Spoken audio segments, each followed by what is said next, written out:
नमस्कार दोस्तों, मैं अनूप कुमार श्रीवास्तव आप लोगों का स्वागत करता हूं सब कुछ पढ़ो चैनल पे। तो चलिए बच्चे, सब कुछ पढ़ो चैनल के क्लास को आगे बढ़ाते हैं। तो बच्चे, आज जो हमारा चैप्टर है सभी लोग बोर्ड पर ध्यान से देखेंगे, खनिज तथा ऊर्जा संसाधन। याद रखेंगे बच्चे, आज का हमारा चैप्टर है खनिज तथा ऊर्जा संसाधन। तो चलिए बच्चे, समझना शुरू करते हैं कि ये चैप्टर क्या कहना चाहता है। और बच्चे, एक एक चीज को हम चरणबद्ध रूप से स्टेप बाय स्टेप सीखेंगे ताकि हमें कोई परेशानी नहीं हो। क्लियर है? ठीक बच्चे, चलिए पहले एक छोटी सी एग्जांपल से क्लास को शुरू करते हैं। जैसे मान लीजिए बच्चे कि हम अपनी जिंदगी में अपने चारों तरफ धातु से बनी वस्तुओं को देखते हैं। अपने चारों तरफ हम किससे बनी वस्तुओं को देखते हैं बच्चे? धातु से, जिसे आप मेटल कहते हैं। बच्चे, धातु का मतलब है जो जिसमें चमक हो, जो कठोर हो, जिसमें आवाज आती हो, ठीक है, जिसमें बच्चे चोट पड़े तो उसका एक रूप हो। तो सभी लोग याद रखिएगा कि हम अपने जिंदगी में धातु से बने सभी वस्तुओं का या कई वस्तुओं का क्या करते हैं, हम प्रयोग करते हैं। जैसे बच्चे चाकू होता है, बर्तन के सामान देखो बच्चे धातु के होते हैं। आप किसी भी चीज की बात करें तो उसमें कोई ना कोई धातु होगा ही होगा। तो सभी बच्चे इस बात को याद रखेंगे कि हम अपनी जिंदगी में धातु से बने वस्तुओं का ही क्या करते हैं, प्रयोग करते हैं। लेकिन कभी आपने सोचा है बच्चे कि ये धातु आती कहाँ से है? इसका मतलब है कि हम अपनी जिंदगी में धातु से बने कई वस्तुओं का या सभी वस्तुओं का प्रयोग करते हैं, लेकिन हमें यही नहीं पता कि ये धातु आती कहाँ से है। तो चलिए बच्चे, पहले समझते हैं कि ये धातु आती कहाँ से है। ठीक है, यहाँ देखिए बच्चे, हमने देखा कि हमने अपनी जिंदगी में बच्चे किसका प्रयोग किया? धातु का प्रयोग किया। अब प्रश्न है कि अगर ये धातु आई है तो धातु आई है कहां से? ठीक है बच्चे, कि कहां से धातु आती है। तो बच्चे, सबसे पहले याद रखेंगे कि हम जिस ग्रह पे रहते हैं उसे क्या कहते हैं? पृथ्वी। तो पृथ्वी की ऊपरी परत, क्या बच्चे? पृथ्वी की ऊपरी परत, यानी जिस पर हम और आप खड़े होते हैं। तो प्रश्न है बच्चे, समझेंगे कि पृथ्वी की ऊपरी परत, जिसे हम भूपर्पटी कहते हैं। क्या कहते हैं बच्चे? भूपर्पटी। तो सभी लोग याद रखेंगे कि जिस धातु का हम प्रयोग करते हैं वो धातु आई कहां से, ये पता कर रहे हैं। तो बच्चे, हमने देखा कि पृथ्वी की जो ऊपरी परत है वो क्या है? भूपर्पटी। ये जो भूपर्पटी है बच्चे, ये चट्टानों से बनी है। किससे बनी है बच्चे? चट्टानों से निर्मित है। बच्चे याद रखिए, चट्टानों को आप शैल भी कहते हैं और चट्टानों को हम पत्थर के रूप में भी समझ सकते हैं। तो इस बात को सभी बच्चे याद रखेंगे कि पृथ्वी की ऊपरी परत, जिसे हम भूपर्पटी कहते हैं, वो किससे बनी है? चट्टानों से निर्मित हुई है। और ये जो चट्टान क्या होते हैं? तो बच्चे याद रखिएगा कि ये जो चट्टान है ये तरह तरह के खनिजों के योग हैं। समझ में आए बच्चे? इसका मतलब है कि पृथ्वी की ऊपरी परत जिस चट्टान से बनी है वो तरह तरह के खनिजों के क्या है? खनिजों के योग हैं। इसका मतलब है बच्चे कि खनिजों के योग से चट्टान बना, इसी चट्टान से भूपर्पटी बनी। क्लियर है बच्चे? और याद रखिएगा कि इसी खनिज का हम क्या करते हैं? शोधन करते हैं बच्चे, प्यूरिफाई करते हैं, शुद्ध करते हैं। और शोधन करके फिर हम क्या निकाल लेते हैं? धातु निकाल लेते हैं। इसका मतलब है बच्चे, हमें यह पता चला कि ये धातु आई कहां से। तो याद रखिएगा कि पृथ्वी की ऊपरी परत जो भूपर्पटी है वो तरह तरह के चट्टानों से बनी है। ये चट्टान खनिजों के योग हैं और इसी खनिज का जब हम शोधन करते हैं तो शोधन करने से क्या निकल जाता है बच्चे? धातु निकल जाता है। पूरी बात समझ में आई? तो चलिए, ये तो पता चला कि धातु कहां से आई। अब सभी बच्चे एक बात याद रखेंगे कि मैंने कहा कि खनिजों के शोधन से धातु निकली। इसका मतलब है खनिज बहुत इंपॉर्टेंट है बच्चे। अगर खनिज नहीं होते तो क्या धातु निकलती? नहीं निकलती। तो सभी लोग याद रखेंगे कि खनिज जो है वो हमारे जीवन के अनिवार्य अंग हैं। क्या है बच्चे? खनिज हमारे जीवन के अनिवार्य अंग हैं। इस बात को सभी बच्चे याद रखेंगे कि खनिज जो है वो हमारे जीवन के क्या है, अनिवार्य अंग है, क्योंकि इसी खनिज से हमें क्या मिलती है, धातु, जिसका प्रयोग हम अपनी जिंदगी में वस्तुओं के निर्माण में करते हैं या हम उनका किसी न किसी तरीके से प्रयोग करते हैं। पूरी बात समझ में आई? बच्चे याद रखिएगा कि अगर आप एक छोटी सी सुई से लेकर बड़े इमारत की बात करें, उसमें भी खनिजों का प्रयोग है। बच्चे चाहे वो कारें हो, चाकू हो, छुरी हो, बर्तन हो, जहाज हो, आप किसी भी वस्तु की अगर बात करें बच्चे, तो सभी वस्तु में कोई ना कोई धातु जरूर होती है। इसका मतलब है बच्चे कि धातु हमारे जीवन का भी एक अनिवार्य अंग है, क्योंकि खनिज हमारे जीवन का क्या है बच्चे, अनिवार्य अंग है। पूरी बात समझ में आई? ठीक। अच्छा, याद रखिएगा बच्चे कि धरती से प्राप्त ऊर्जा के साधनों द्वारा ही ये मशीनें भी चलती हैं। जैसे मान लीजिए बच्चे कि धातु की बनी गाड़ियां होती हैं, तरह तरह के कार होते हैं बच्चे, मशीनें होती हैं, जहाज होती हैं। तो आखिर ये गाड़ियां जो चलती हैं, ये तरह तरह की मशीनें जो काम करती है, या पानी का जहाज चलता है, वो कैसे चलेगा? तो उसे भी तो ऊर्जा चाहिए। इसका मतलब है बच्चे कि धरती से प्राप्त ऊर्जा के साधनों द्वारा जो है मशीन क्या करते हैं, कार्य करते हैं। तो हमें इस बात को याद रखना है बच्चे कि धरती से प्राप्त ऊर्जा से, देख सकते हैं बच्चे, खनिज और ऊर्जा, तो धरती से प्राप्त ऊर्जा से जितने भी धातु के मशीन हैं वो क्या करते हैं बच्चे, कार्य करते हैं। इसका मतलब है हमने ये देखा कि जिस धरती से हमें धातु मिला, उस धातु के हमने तरह तरह की मशीनें बनाई, लेकिन जब उन मशीनों के चलने की बात हो रही है तो बच्चे हम उसने भी हम देख रहे हैं कि धरती से प्राप्त ऊर्जा से ही ये मशीन क्या करती है बच्चे, कार्य करती है। यहां तक पूरी बात समझ में आई बच्चे? ठीक। अच्छा, एक बात याद रखिएगा बच्चे कि ऐसा नहीं है कि खनिज से सिर्फ वस्तुएं बनती हैं। याद रखेंगे हमारे भोजन में भी खनिज है, और जिसे हम खाते हैं, यानी हमारे भोजन में भी खनिज की कुछ मात्रा होती है और उसे हम खाते हैं, तो कहीं ना कहीं हमारे सेहत के लिए भी खनिज क्या है बच्चे, आवश्यक है। पूरी बात समझ में आई? चलिए अब जरा सीखते हैं कि खनिज से ही सब कुछ है, तो आखिर ये खनिज क्या है, पहले तो ये भी सीखना है। ठीक है, चलिए बच्चे सीखते हैं खनिज क्या है। पहले मैं मिटा दूं, आप इस ग्राफ से सब सीख चुके हैं बच्चे? ठीक है, चलिए तो हम जरा सीखते हैं कि खनिज क्या है। और जैसे हम सीखेंगे बच्चे खनिज क्या है, अपने आप सारी बातें आपके दिमाग में आती चली जाएंगी। क्लियर है बच्चे?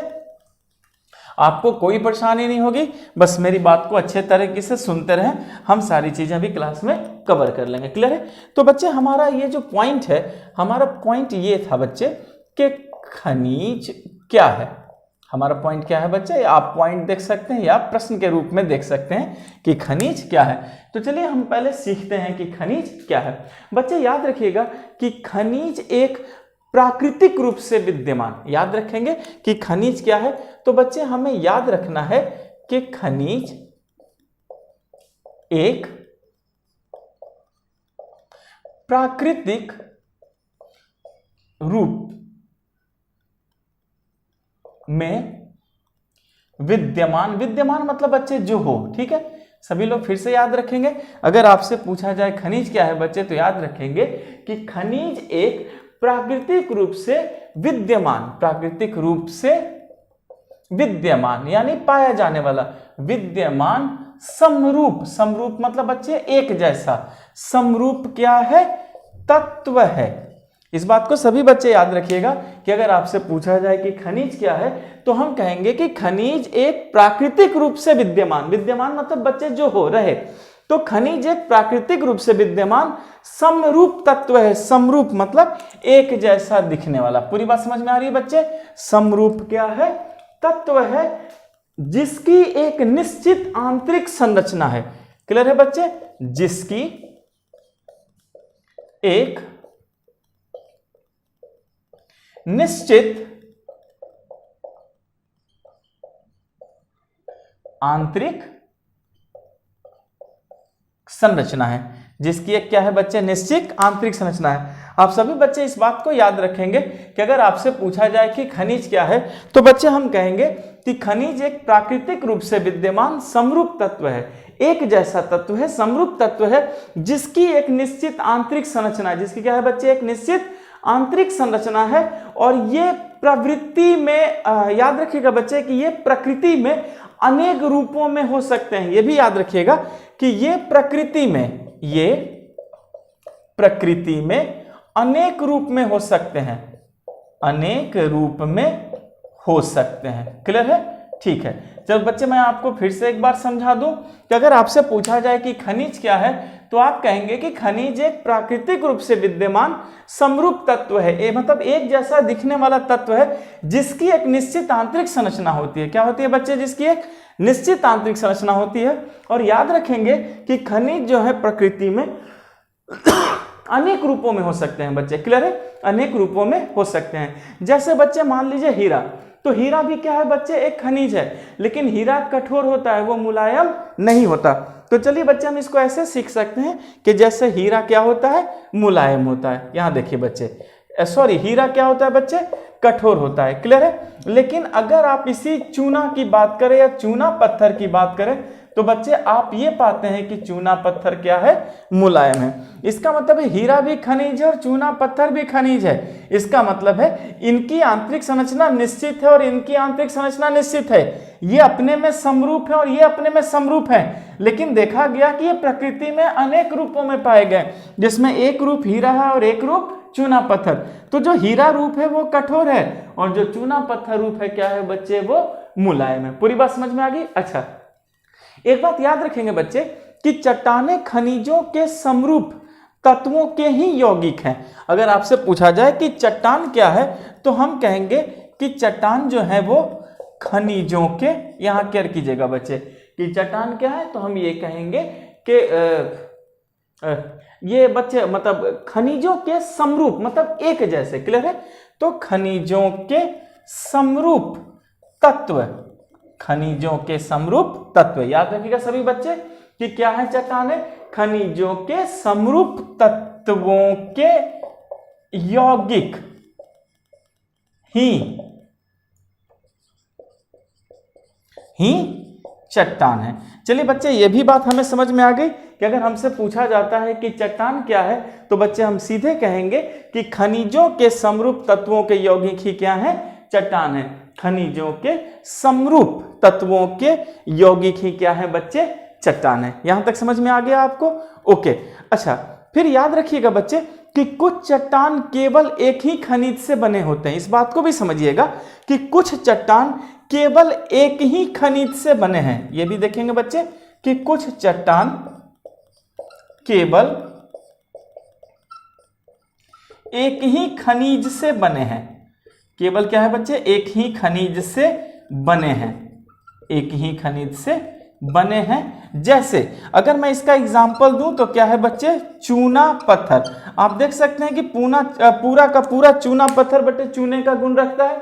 तो याद रखिएगा बच्चे कि कुछ चट्टान जो है वो केवल एक ही खनिज से बने होते हैं, जैसे क्या है? चूना पत्थर। लेकिन अधिकतर चट्टान जो है बच्चे वो विभिन्न, याद रखिएगा बच्चे, जैसे मैंने अभी आपसे क्या कहा कि कुछ चट्टान केवल एक ही खनिज से बने हैं, तो हमने एग्जांपल कह दिया है चूना पत्थर। लेकिन अधिकतर चट्टानें विभिन्न अनुपातों के अनेक खनिजों का योग है। इस बात को भी याद रखेंगे बच्चे कि कुछ चट्टान तो केवल एक ही खनिज से बने हैं, पर जो कुछ चट्टान है बच्चे वो अलग अलग खनिजों के योग से बने हैं। इसका मतलब उसमें अलग अलग भी खनिज होते हैं। पूरी बात समझ में आ गई? मैं मिटा दूं यहां तक बच्चे? आप सीख चुके हैं? ठीक है बेटा, आप वीडियो पॉज करके सारे बात को अच्छे से लिख सकते हैं और जैसे मैं बोल रहा हूं उसको अच्छे से समझिए। तो हमने अभी ये सीखा बच्चे कि जो कुछ चट्टान है वो आपने देखा कि वो केवल क्या है? एक ही खनिज से बने हुए हैं। तो आपने उसका एग्जाम्पल क्या सीखा बच्चे? चूना पत्थर। लेकिन अधिकतर चट्टानें जो हैं वो विभिन्न खनिजों से का योग है। ये भी देखिएगा बच्चे कि अधिकतर चट्टानें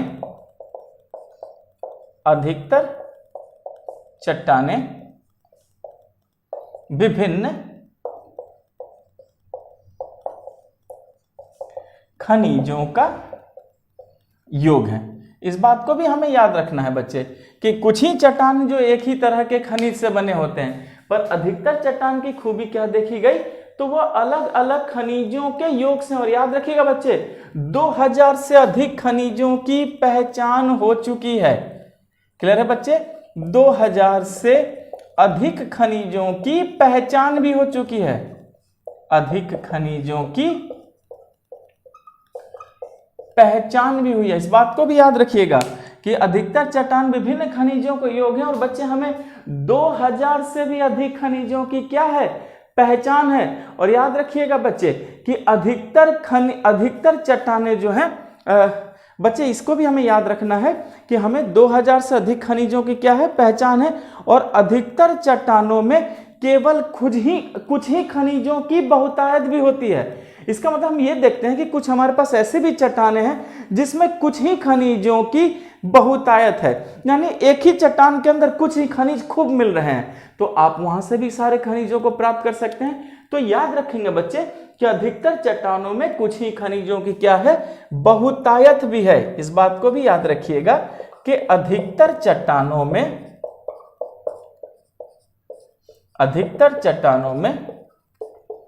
कुछ ही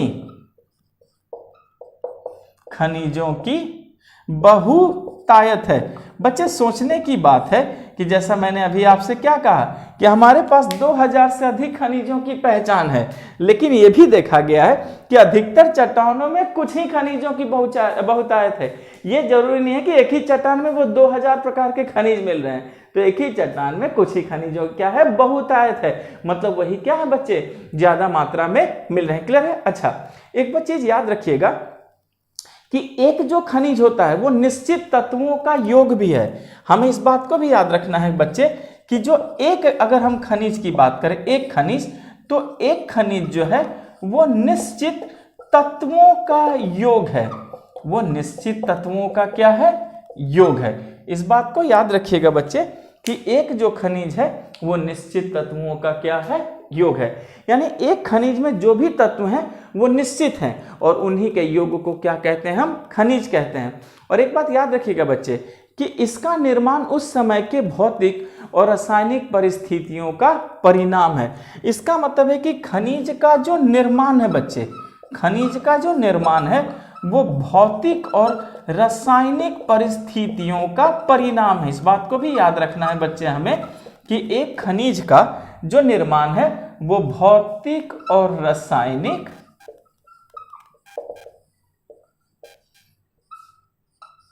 परिस्थितियों का क्या है बच्चे, परिणाम है।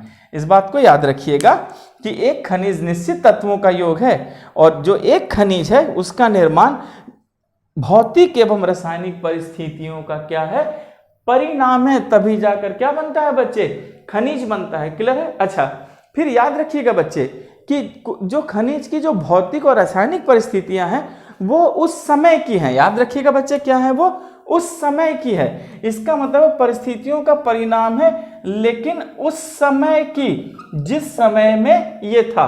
तो हमें इस बात को भी याद रखना है बच्चे कि ये जो भौतिक और रासायनिक परिस्थितियां हैं वो उस समय की परिस्थितियां हैं कि क्या था उस समय की ये परिस्थिति। क्लियर है? अच्छा, फिर याद रखिएगा बच्चे कि इनसे ही खनिजों में रंग, कठोरता, चमक, घनत्व, क्रिस्टल सब पाए जाते हैं। याद रखिएगा कि किसी भी खनिज का निर्माण उस समय की भौतिक और रासायनिक परिस्थितियों का क्या है बच्चे, परिणाम है। और इसी भौतिक रासायनिक परिस्थितियों के कारण ही खनिजों में रंग आता है, खनिजों में कठोरता आती है, चमक आता है, उनका घनत्व बनता है, उनका क्रिस्टल पाए जाते हैं। पूरी बात समझ में आई बच्चे?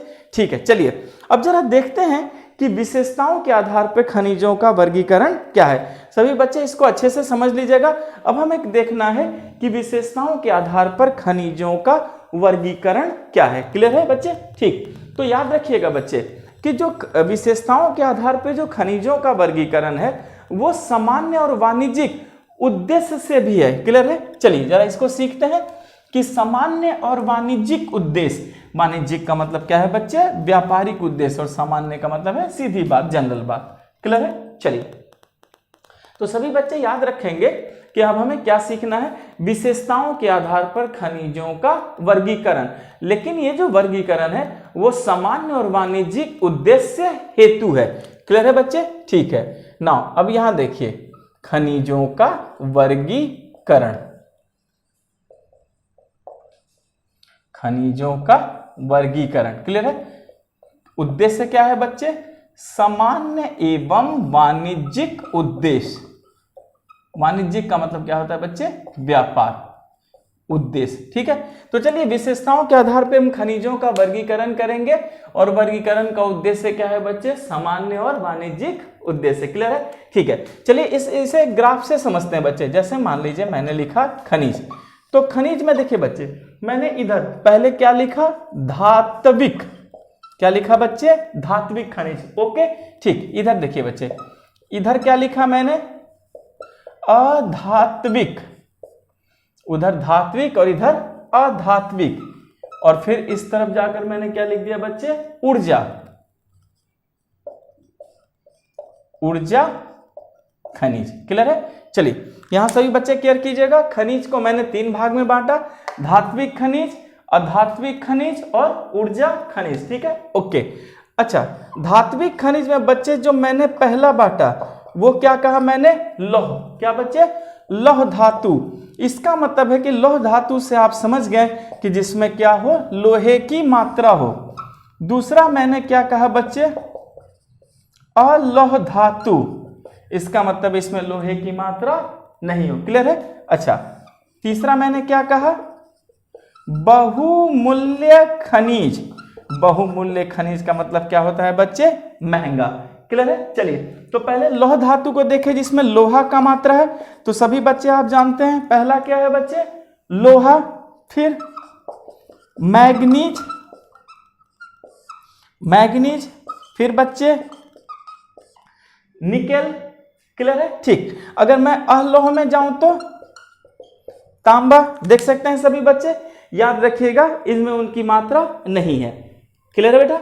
चलिए तो हमने देखा, इसमें क्या देखा बच्चे? हमने पहले तांबा को देखा। ठीक, तांबा के बाद बच्चे सीसा है, जस्ता है, बॉक्साइट है। ठीक है, सीसा, जस्ता, बॉक्साइट, याद रखिएगा बच्चे। फिर कोबाल्ट। यहां हमें यह सीखना है बेटा कि इसमें लोहे की मात्रा है, पर यह धातु खनिज है, पर इसमें लोहे की मात्रा नहीं है। अच्छा, बहुमूल्य खनिज में अगर आप देखेंगे तो क्या है बच्चे? सोना है, सोना, चांदी, ये सब देखते हैं बच्चे। ये क्या है? बहुमूल्य खनिज है। क्लियर है? सोना है, चांदी है, प्लेटिनम। क्या बच्चे? प्लेटिनम। पूरी बात समझ में आ गई बेटा? ठीक है ना। अब जरा अधात्विक में चलते हैं। अधात्विक बच्चे जिसमें लोहे का गुण नहीं हो, धातु का गुण नहीं हो। तो अधात्विक खनिज में क्या क्या है बच्चे? अभ्रक, हम जिसे माइका कहते हैं। ओके बच्चे, अभ्रक है, नमक, पोटास, चूना, संगमरमर। अभ्रक, नमक, पोटास, चूना, ये सब अधात्विक खनिज है बच्चे। आप देख सकते हैं इसमें मेटल, धातु का गुण नहीं होता। अब जरा ऊर्जा खनिज में चलते हैं कि ऊर्जा खनिज में क्या है बच्चे? तो ऊर्जा खनिज में आप समझ सकते हैं बेटा कोयला। देखिए कोयला से ऊर्जा मिलता है। फिर पेट्रोलियम, पेट्रोलियम से भी हमें ऊर्जा मिलता है। और फिर प्राकृतिक गैस, प्राकृतिक गैस। तो सभी बच्चे याद रखेंगे कि इस तरीके से हमने खनिजों का क्या कर लिया बच्चे? वर्गीकरण किया। धात्विक खनिज, धात्विक खनिज में मैंने क्या बताया बेटा? लौह धातु जिसमें लोहे का अंश हो, लोहा, मैग्नीज, निकेल, कोबाल्ट। और लौह धातु जिसमें लोहे का अंश नहीं हो, तांबा, सीसा, जस्ता, बॉक्साइट। बहुमूल्य खनिज सोना, चांदी, प्लेटिनम। क्लियर है बेटा? ठीक है ना। अधात्विक खनिज में मैंने देखा जिसमें धातु की बात नहीं हो, नॉन मेटल हो, अभ्रक हो, नमक है, पोटास है और चूना। और ऊर्जा खनिज की बात करें बच्चे, कोयला, पेट्रोलियम, प्राकृतिक गैस। पूरी बात समझ में आ गई बच्चे? तो सब कुछ पढ़ो चैनल को ज्यादा से ज्यादा लाइक करें, शेयर करें, सब्सक्राइब करें। Thank you.